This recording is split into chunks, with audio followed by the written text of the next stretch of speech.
John, does the president think that Israel's plan to oust Hamas is achievable militarily?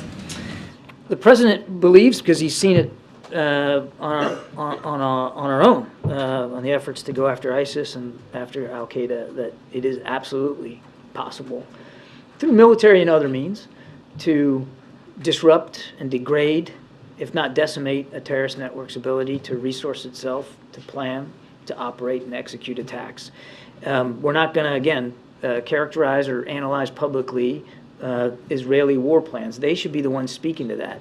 Right now, they are focused on putting pressure on Hamas leadership, specifically in Gaza City, and they are pursuing that through military means. And again, we're doing everything we can to help them. How important is the timeline to that belief that this is achievable? And the reason I ask is because of this polling that shows Americans are very deeply divided on Israel's counterattack. Only 36% said it's very important or extremely important to provide aid.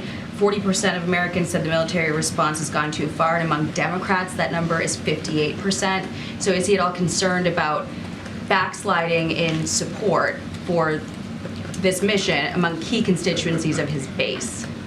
As a leader who has been, deeply involved in the Middle East for much of his public life, he understands that there's a lot of complex history here, and he also understands that right now there's an awful lot of strong feelings on all sides about what's going on right now. He appreciates that, but he's not going to develop policy options here for the United States or administer our national security interests, again, according to polling data, which shifts and change.